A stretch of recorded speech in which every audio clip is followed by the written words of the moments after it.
Well, welcome to another episode of Take Back My Brain. I have a fantastic treat for you today. Her name is Callie Cavanaugh, and she is all about food, relationships, and she has a book called Eating In by Design, which is amazing. And so I am so excited to talk to Callie about how our food just kind of drives us, or how we how we eat based on our moods and those types of things. And she's just going to give us a really good perspective, how to navigate all those feelings and how food ties into all of those things. So welcome, Callie. I appreciate you being here, and kind of tell me about yourself. Like, how did you develop Eat In? Like, where did this all start?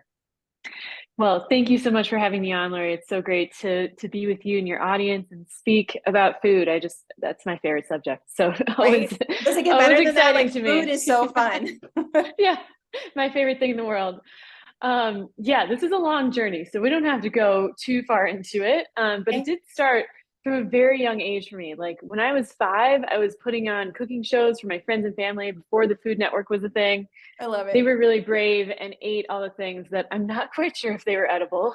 So food has That always is a been like good a family. yeah, I know, right? They were very tolerant. So food has always been like this source of play and creativity for me. And I took that into college. I went to culinary school, and then the real kind of epiphany in the sense of having a relationship with food happened for me when I was studying abroad, living and cooking, working in Italy. I was studying in a small town north of Rome called Orvieto, and they're like the way they respected food, the way that food was like sacred to them, and it was about connection. It was about understanding what was on their plate, not just like how it tasted, which was also incredibly delicious and very simple, right? But it was really this like holistic thing that I didn't understand. And so I Right. came back to the States kind of being like, well, what was that? And how can I get more of it? So it took me a while to kind of understand that for myself. I also like I had a tapeworm for a while, and Oh, so I wow. had to, yeah, I had the experience of letting go of the tapeworm and then having to rebuild my own gut. And so that whole journey to kind of like understand how to live more like an Italian, I guess, and also like feel okay after having this tapeworm allowed me to really experience all these different modalities in the sense of, Yeah. healthy food, but also this healthy relationship with food, which I didn't understand was a thing until later in my journey. Right. I completely understand. I went through 12 years of being bulimic. And so I Mm, clearly had an yes, unhealthy relationship with food and used it in the way that, it was not created to be used. yes. So I understand that whole journey. So kind of describe to me, you know, after going through your health issues, the tapeworm, man, that's just an awful thing to do. Your Right. tapeworm, I just blah, right? And discovering, that relationship, because I think it's when we say relationship with food, a lot of times we don't stop and really understand what that means. So I would love for you to dive Mm, into what does that relationship mean? Because it is so much more than just, the spices and, taking a deep breath and saying a prayer before you eat. It's like a whole experience. My daughter and I were just talking about this the other day because she loves to have an experience with food. And my husband is just like, it's filler. Let's just eat. right. So there's Totally. a wide variety even in my own house. So tell me, what does it really Yeah. mean? Wow. Yeah. I would say number one, it's personal to everyone. And Mhm. my own relationship with food has just evolved and it keeps evolving. I think it's in tandem with how I'm evolving, like on like an inner level, right? So at this point in time, my relationship with food really means like a connection to number one, like the source of the food and where it came from, and this gratitude for, the land, and this connection Yeah. to like the seasons, right? And Mhm. understanding how that's nourishing my own body and how I get to it's kind of this really beautiful circle of life that kind of it's amazing when I start thinking about it. I can kind of go down this rabbit hole, right? Right?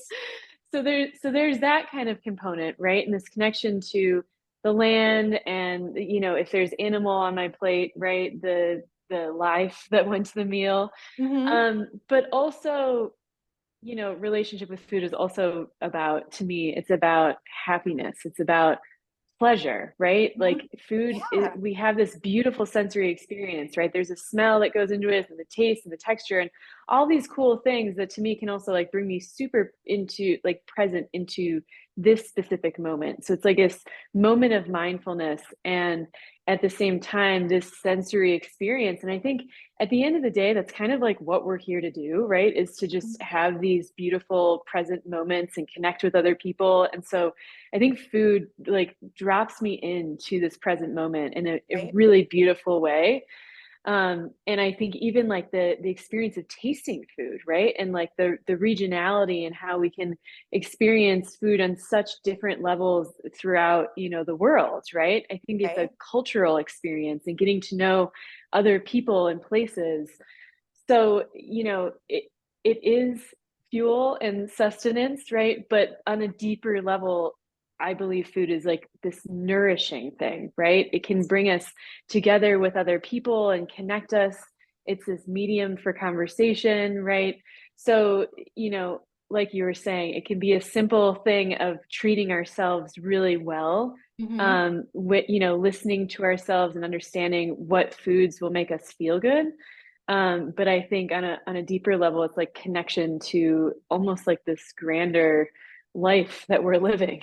Mhm, mhm. Oh, I completely agree. And I think like when you're talking about relationships and regions and, traveling and connection, we have so many ways to connect in this world, but we're still so really disconnected, right? Yes. And Yes. bringing back in the meal time, the family meals, especially, whether it's, it can be you and your cat for all I care. You just, you know what I mean? But making it Totally. the intention of it, Yes. I love our family meal times because it just makes us stop and that will shift your microbiome so Right. much more, right? And when you're traveling and Totally. you're engaging in the culture and you're laughing and having fun, like your digestive process is also happy, right? Exactly. Because you're not Yes. stressed, you're not eating in your car, you're not just shoving something in because you have the next meeting to go to. And I'm so guilty of all of this, right? Um, Totally. but it does make such a difference because digestion starts before the food reaches our mouth. Exactly. Yeah. Yeah, it's such a simple thing actually, digestion, Right? right? But like and actually health, I think. Like it's really about living slow. I was just writing a paper on like Ooh, I like that. Living centenarians, the slow. Yeah. people people that live past 100, right? And it's all Mhm. just about like really living a slow life, right? And like you were saying, that's really good for our digestion. And so the simplicity of that, when I learned that small fact, right, Uh-huh. was astounding, right? For me, I had to kind of break out of the societal like norms that we live in, right? To allow myself to live that way. So that's kind of what I help some of my clients with, right? We have Uh-huh. these patterns in programming, and we try to like push really hard because we're striving and we're trying to achieve or whatever the story is, right? Yeah. Yeah. And in order to live slow, we have to kind of like get rid of some of those things, right? Right. Right. But it's kind of the antidote, yeah. Yeah, absolutely. I'm reading a book now where it's called 10x is easier than 2x, and it is exactly that.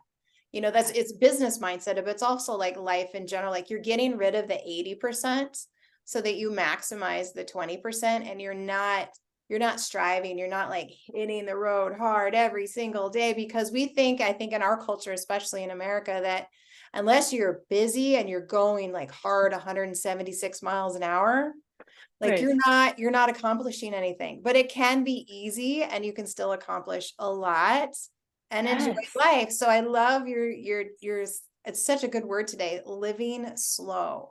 I love it. Like Yes. I'm gonna Yeah. like put that up and like as my new mantra for Right. the day, like living Totally. slow.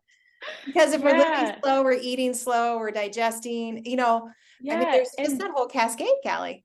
Yeah, and things are effortless. Like you said, like work, right, can become honestly effortless if you just show up and you do the thing that's right here and you can take it slow, it's going to get done, right? If you're Yep. forcing it, it almost like takes longer to get done and then you have all this stress and then you build some people hold the stress in their gut and then their digestion's off, right? Like if we want to bring it back to food, it's a whole weird cycle. So, yeah, living slow. Yeah, yeah. So tell me I want to know a little more about your book. What methodology do you teach in there and kind of how does that work? Yeah, most definitely. So this really outlines the Eden method, which is something I designed, bringing number one, my culinary school background, but I also have a background in interaction design. So it's all about like kind of solving problems on a big scale.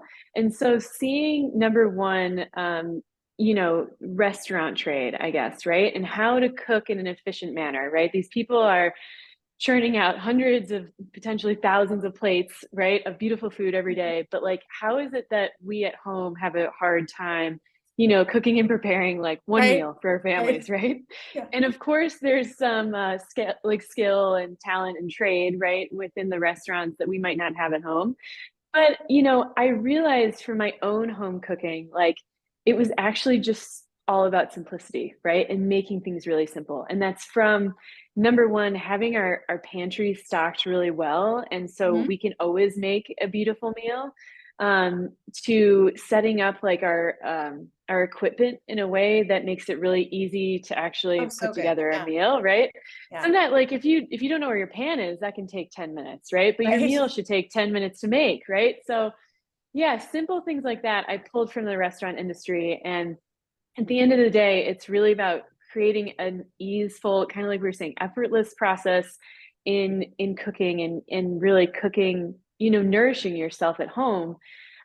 Also, really getting to know yourself. I kind of challenge readers to get to know themselves on a deep level so that they don't have to worry about like the latest fad diet that's out there. They actually get to trust their own gut in terms Mhm. of what works for them, right? Because we're all different in terms of the specific foods that might work really well for our bodies and the portions and how we interact with food, right? So I really push readers in there to number one, get to know themselves, and then also get to know like the seasons and how we relate with the seasons and how our bodies relate with the seasons and Right. what we Right. crave differently, right? In winter, we probably don't want a salad, right? If the No, if the I don't. if I'm the like, eh, no, come I about never March though. I'm do. like, geez, I want some greens. Yeah, all I want is greens, right? Yeah, so it's really cool because once we start listening to ourselves, I'm sure you know this, like we start to crave the things that are in season. Yeah. So the book is kind of taking us back to a certain degree to those ancient ways or modalities of Okay. living, right? In the Hmm. sense of just like once again, keeping it slow, eating with the seasons, exploring, in the kitchen and enjoying the process of cooking, seeing it as like a therapeutic, Yeah. process, Yeah. meditation. Yeah, and then food is a way to really connect with other people. Oh, absolutely. I know I have so many clients that come to me and they're like, I just don't like to cook.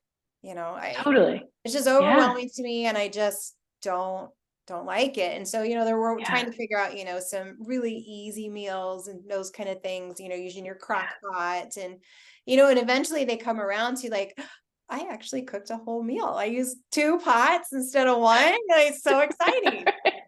Totally. Yeah, it's baby steps, right? I do the same thing with my clients. It's like, okay, I don't like to cook. Awesome. I'm going to have you go cook whatever the thing you're most scared to cook, right? Uh-huh. And then they realize like it's not scary to fail and it's actually not rocket science and it can be kind of fun, right? Right. Right. And if Yeah. it turns out bad, so just cook something else.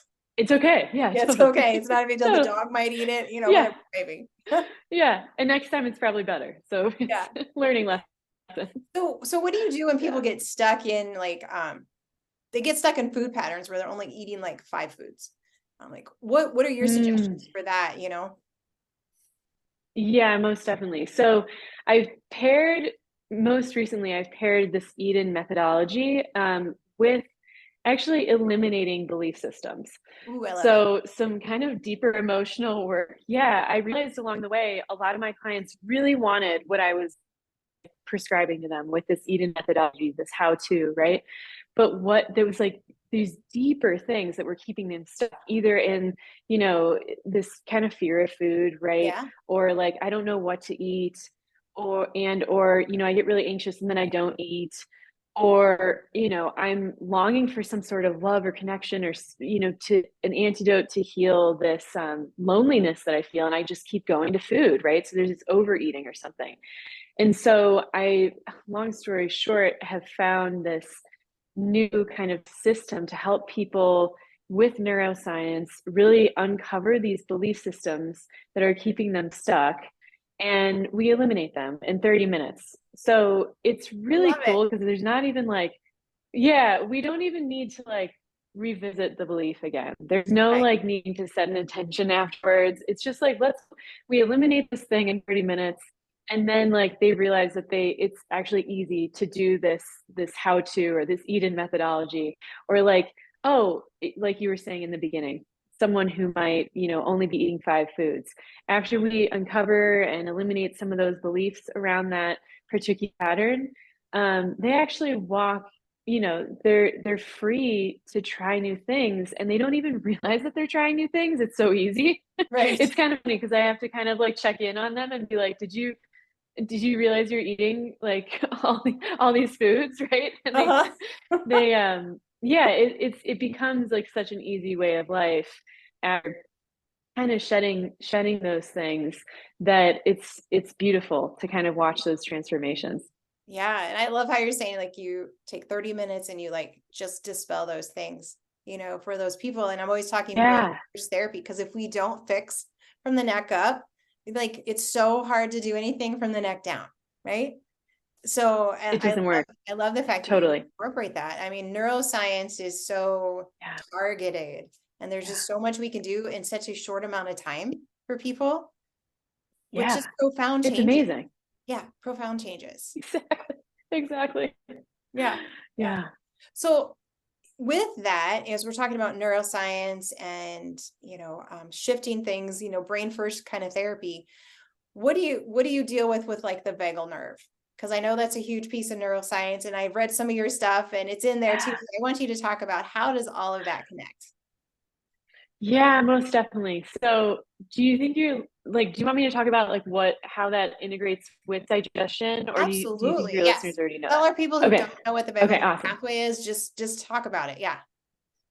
Yeah, yeah. I think it's becoming more popular in like the therapy kind of like, mental health scene, not as much in relation to food. Like people kind of talk about the mind gut connection, right? But I think that there's still kind of this missing link in the sense of digestion, right? A lot of a lot of it goes back to how we started this conversation, in the sense of like just calming our nervous system is Hmm. really beneficial for digestion and metabolism, right? But really, how this vagus nerve works is it connects our mind and our gut, and there's this two-way conversation, back and forth from the mind to the gut and the gut to the mind all day long, Right. constantly, right?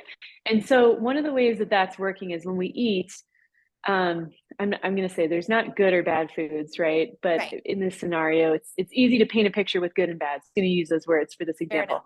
Yes. But we eat food and then it gets to our gut and it's registered as either good or bad bacteria, right? The bad could be something like processed food, and the good could be something like an apple or produce, right? Right. And then from there, the gut sends information to the mind, right? And so if it was that good bacteria, it will actually stabilize or increase our mood, right? And Hmm. then on the other side, if it's bad bacteria, it can potentially decrease our mood, right? Right.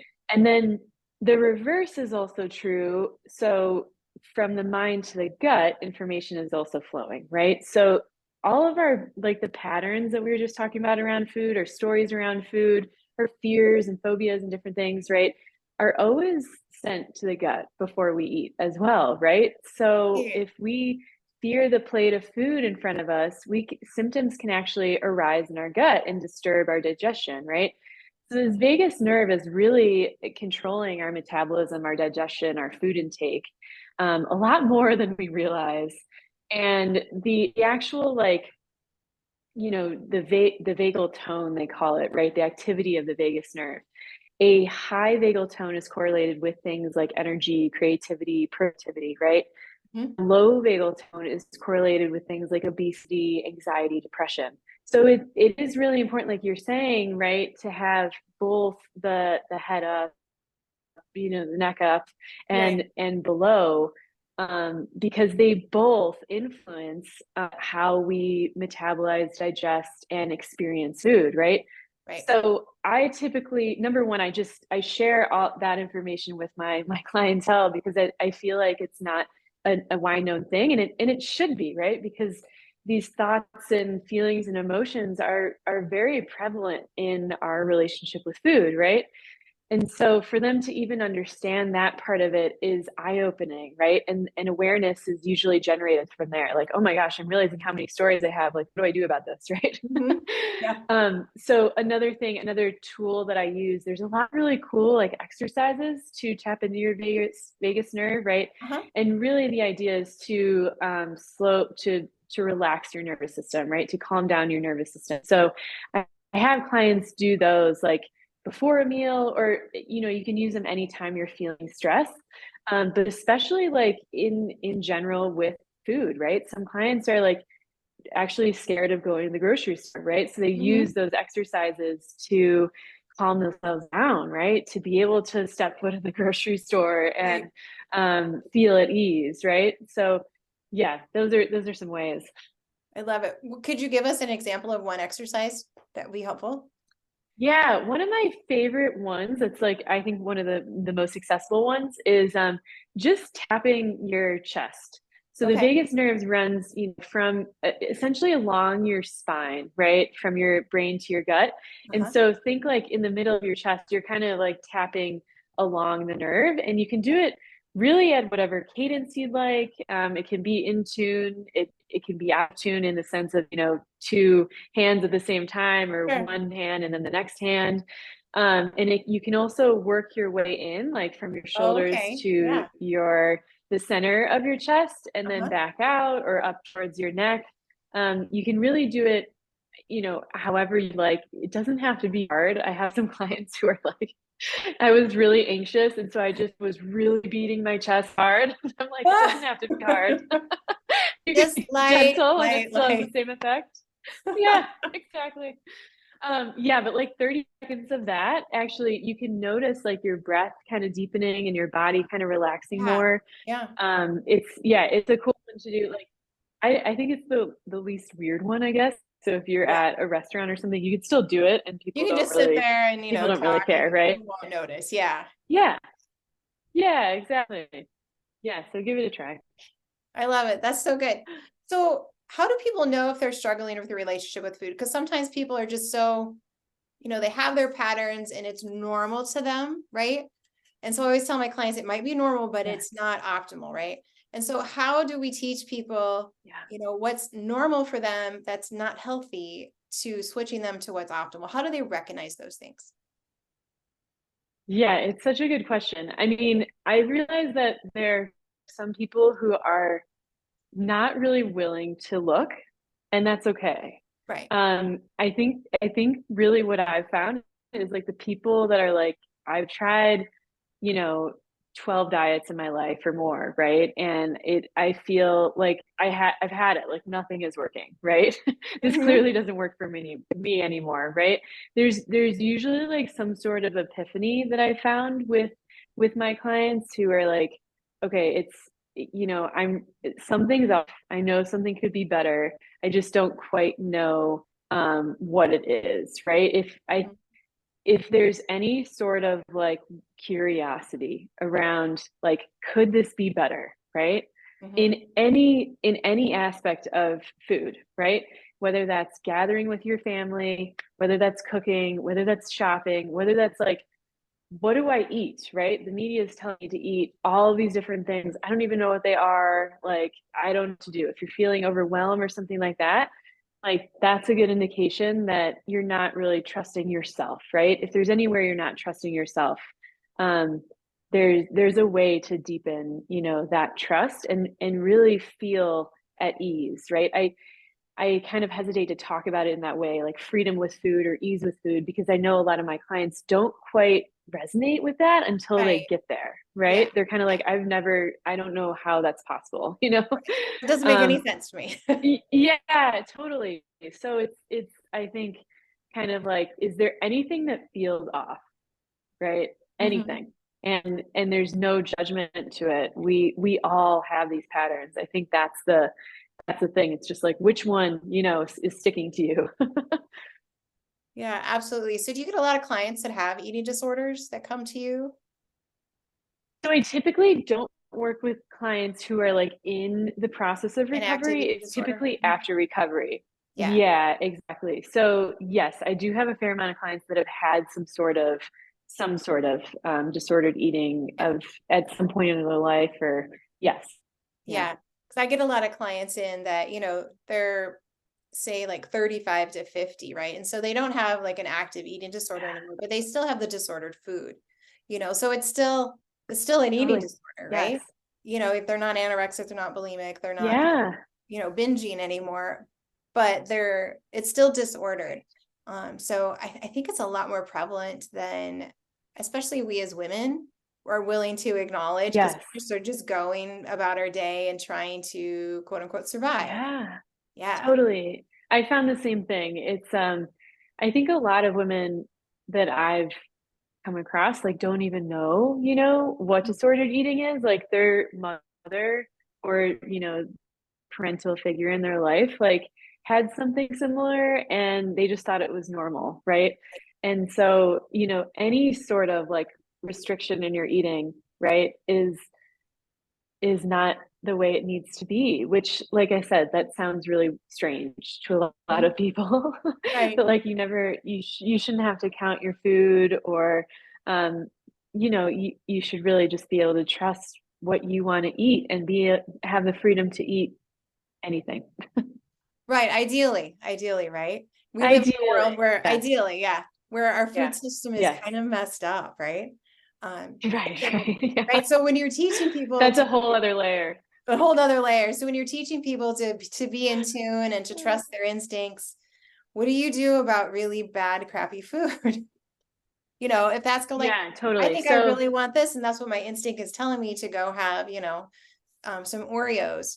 Okay, so what do we do to teach people, like, let's go back to, like the eat in. If you're eating in, you're not eating Oreos. I mean, ideally, if you're cooking and stuff. So how do you transition yeah. people from this crappy food diet to, eating whole foods? Yeah, I mean, the first step is really awareness, right? To be like, Mhm. "Oh, yeah, I am." Like, I had one client who she has a history of some eating disorders, and so she thought she was okay because she's eating now, right? And whereas Right. before she really wasn't. And we did kind of an intake in terms of like, over the course of a week, what are you eating? And she's like, I ate more Pringles than I thought I did, right? She was just eating cans of Pringles. And she's like, we have some work to do. So it So wasn't awareness. number right, right. So number one, there's awareness. Number two, like once we start seeing the patterns, right? Because there's typically Mhm. patterns in the sense of like I'm feeling something, and in that feeling, it could be anxious, lonely, you name it, right? It's specific to each of Mhm. us. Then I look for X, or I do X or Y, right? So that could be like that's when I have my sweet tooth. That's when I go to crunchy chip, right? That's when I don't eat. So we kind of uncover the pattern, and then from there, that's when I bring in the neuroscience piece. So we really look at like when you were young, when did you start this pattern, right? And what are you actually looking for on the other side of that pattern? So like for example, someone could be feeling lonely.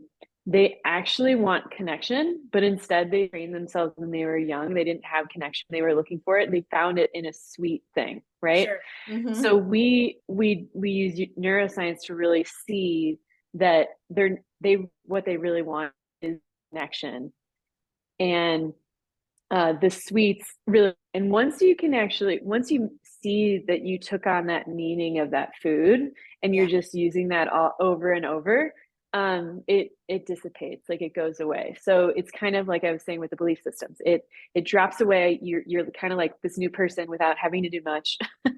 And it's a really Great. beautiful process.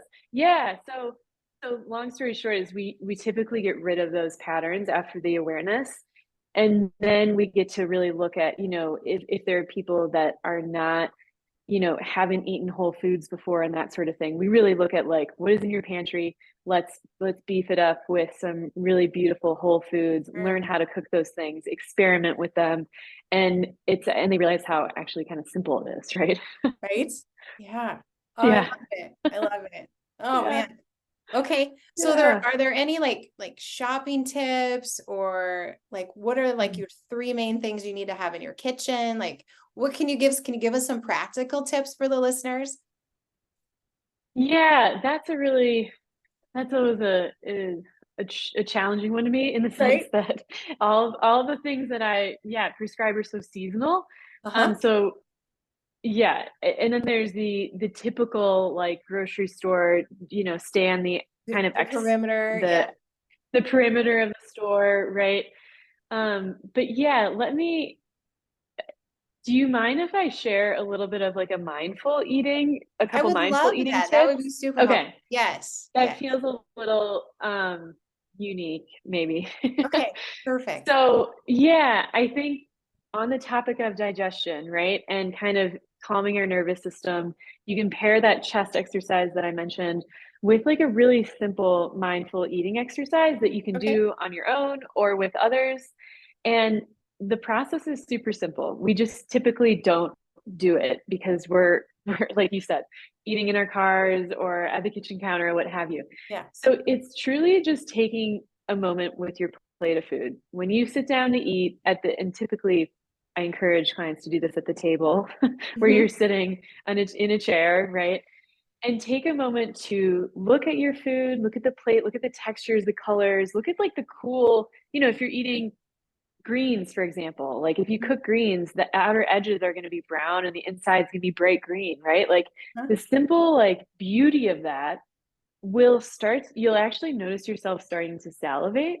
And so Yeah. you can kind of connect like this food source with your body biology sensations, right? So Right. number one, that's cool to just kind of like see how we interact with food. Um, and then, the smells, like really just becoming present with that food is the first step. And then the second step is to take a bite. And I typically encourage people to chew like 30 times, which Uh-huh. seems like a very long time. But allowing the food to like change in texture and also the taste will change and Mm. just taking that time to notice it and also noticing like, do you want to swallow before the 30 times, right? Like, is this Uh-huh. super out of your comfort zone? Like, what is what's happening in your mind and the thoughts, running through your mind, right? It's perfect to just notice it all. Nothing is wrong. It's just like, this is a simple experience we typically don't do, right? Mm-hmm. So it's pushing us to be more aware.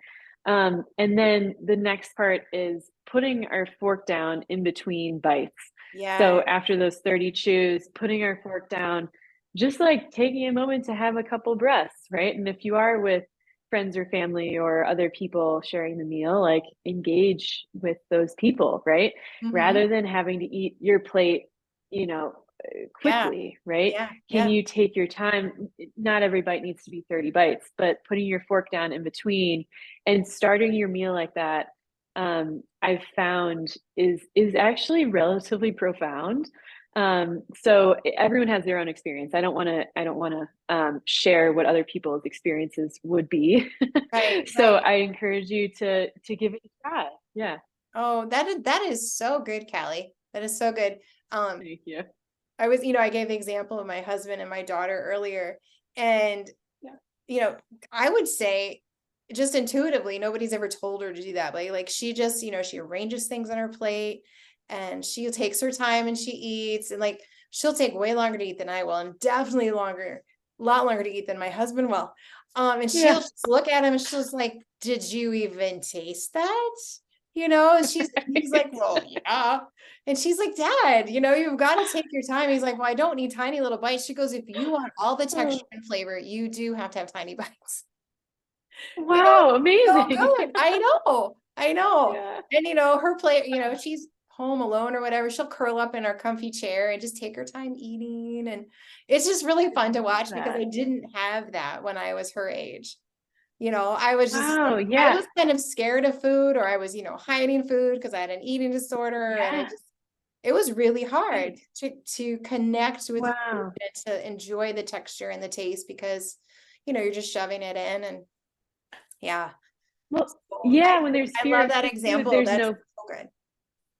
oh, I'm so glad. Yeah, when there's fear of food, right, it gets in the way of any sort of pleasure. So it Yeah. makes complete sense, and it's okay. And it seems like you must have healed that part because your Did, yeah. daughter seems to have a wonderful relationship, and I know we kind of pass those things down. Yeah, So yeah. thank you, and I'm sure she appreciates it, and She has no that's idea, but amazing. yes. Totally Yeah, amazing. definitely. Oh, this is Wow. so good. Like, Uh, if you had like one big piece of advice, what would you give to my listeners? Because I really want them to connect with you. Like, all of you should follow Callie. She's got like, jump on our website or social media.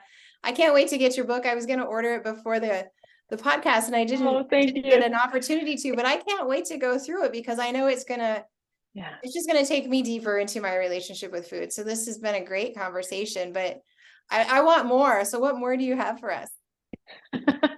Well, thank you so much. Yeah, I'd love to connect with anyone that this sparks interest, with and resonates with. And I do give out like free sessions in terms of like if Okay. you're interested in doing like the neuroscience kind of piece or anything like that, feel free to reach out, Yeah. and we can Okay. book a free session. That's easy. But I would say, the the main tip is I'm just gonna go back to that living slow thing.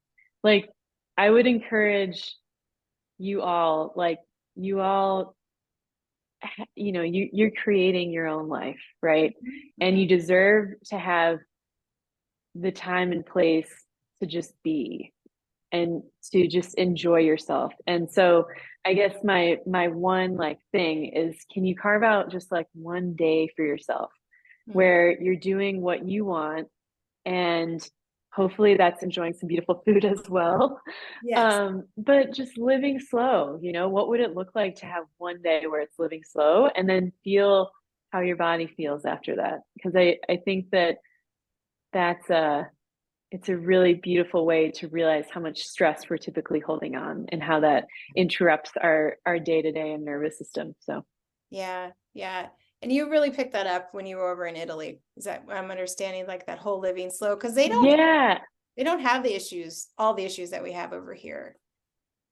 exactly, I right? think Yeah, that's it's so foundational. yep, We're doing so many protocols and so many things, trying to be healthy. right. And there's such an easy piece to it, which is hard at the same time because you have to get rid of what, like that 80% and to live Exactly. slow. I mean, like, it's hard. Yes.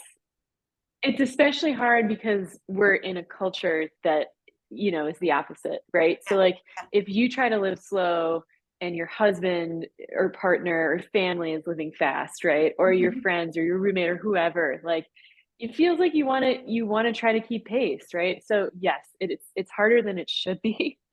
Mhm. But it really truly is such a simple, beautiful, thing that we can do for our Yeah. well-being.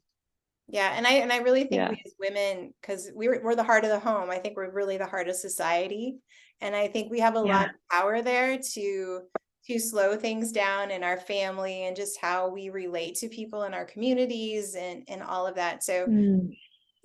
tying food into that, I think is a beautiful package. Yes, totally. Like you were saying with mealtime, right? And I Mhm. love the idea of like the woman being like the orchestrator almost, Yeah, right? Taking yeah. taking the lead on that because yeah, someone needs to. And I think we're wired that way. I think we're just Yes. wired to be that. I feel Yeah. that's the way we were created. So your Yeah. message is amazing, Callie. I really enjoyed this Oh, conversation. thank you. Yes. Do you Me have any too. final Yeah, thank you so thoughts? Yeah. Yeah. Do you have any final thoughts for Um, listeners? Not really. I just hope you all enjoy your food. Just eat and be I hope happy. one day you can experience, yeah, eat and be happy. Totally. That's so Yeah, good. thank you, Laurie. This was really beautiful. I love connecting with you, and likewise, all of your things resonate with me so deeply. And even like gluten-free cooking classes, like I needed that when I started being gluten-free. I really needed Yes. that. So, Yeah. thank you for putting that out there. Absolutely. Absolutely.